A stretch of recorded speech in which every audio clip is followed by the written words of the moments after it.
அஸ்ஸலாமு அலைக்கும். ஒரு மினி விளாக் பார்ப்போமா? வாங்க மக்களே பார்க்கலாம். காலைல 5 மணிக்கு எழுந்திரிச்சு தொழுதுட்டு ஓதிட்டு என்ன பண்ண போகிறேன், சிகப்பரிசி எடுத்து ஊற வைக்க போகிறேன். ஊற வச்சா காலையில் கஞ்சி மாதிரி வச்சு குடிக்கிறதுக்கு சிகப்பரிசியை கொஞ்சமாக தானே வைக்கிறதுனால கொஞ்சம் ஊற போட்டு மிக்சியில் நல்லா களைஞ்சி அலசி ஊற வச்சுட்டு அதை மிக்சியில் போட்டு உடச்சி அதில் கொஞ்சம் பாசிப்பருப்பு சேர்த்து உடக்கஞ்சி மாதிரி வச்சு சாப்பிட போகிறேன். அந்த சிகப்பரிசி ஊற போடுறத காட்டுறேன் பாருங்கள்.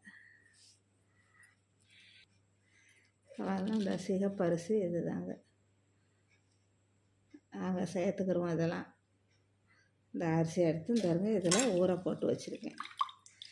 இது ஊறட்டும். நம்ம 8 மணிக்கு சாப்பிட்றதுக்கு இது ஊறிடும். இது ஊறினால களைஞ்சி வச்சுட்டு மிக்சியில் அடித்து குக்கரில் வாசிப்பருப்பு போட்டு வேக வைக்கணுங்க. இந்த மாதிரி பாருங்கள், தண்ணியெல்லாம் வச்சுக்கிடுவேன். காலையில் தண்ணி வச்சுட்டு குடிச்சிட்டே ஓதிட்டு 6 மணிக்கு எந்திரிச்சிடுவேன். 6:30க்கு எந்திரிச்சிடுவேன். காலையில் நான் மாடிக்கு வந்துட்டு செடிக்கெல்லாம் தண்ணி ஊற்றுறதுக்காண்டி நான் வந்திருக்கேன். இப்போ பாருங்கள், நான் செடிக்கெல்லாம் தண்ணி ஊற்ற போகிறேன். பாருங்கள் காலைல தொழுதுட்டு வந்துட்டேங்க. மாடிக்கெல்லாம் செடிக்கெல்லாம் தண்ணி ஊற்றலான்னு வந்திருக்கேன். பாருங்கள், செடிக்கெல்லாம் தண்ணி ஊற்ற போகிறேன். வாங்க மக்களே, தருங்க செடிக்கெல்லாம் தண்ணி ஊற்றுறது பார்ப்போம். இது பாருங்க, இது மேலே உள்ள செடிக்கெல்லாம் நான் மெத்தி ஊற்றிடுவேங்க. இப்படி எல்லா செடிக்கும் இப்போ தண்ணி ஊற்ற போகிறேன்.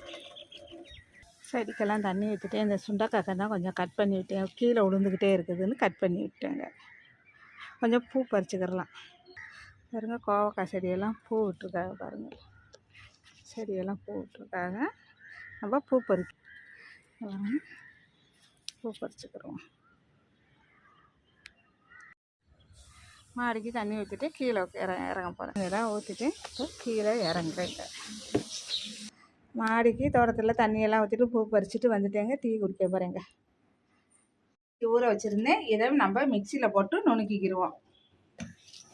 இந்த மாதிரி குருணானா நுணுக்கிக்கிறேன்னு இந்த பாத்திரத்தில் சேர்த்துக்கிறேன். நுணுக்கி வச்ச அரிசி இதில் போட்டு கொஞ்சம் தண்ணி வச்சுருக்கேன். இதெல்லாம் கிண்டிக்கிடுவோம். கொதி வருது, அதில் கொஞ்சோண்டு பாசி பருப்பு களைஞ்சி சேர்த்துக்கிடுவோம். தேவையான உப்பு சேர்த்துக்குவோம்.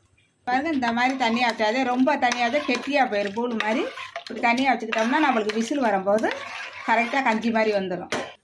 நல்லா விசில் வந்துருச்சு. விசிலெல்லாம் போயிட்டு இங்கே பாருங்கள், 2 ஒட்டுக்க பாருங்கள் கரைஞ்சி வந்துருச்சு. குடிக்கிற ரவை கஞ்சி மாதிரியே வந்துருச்சு. பார்த்தீங்களா?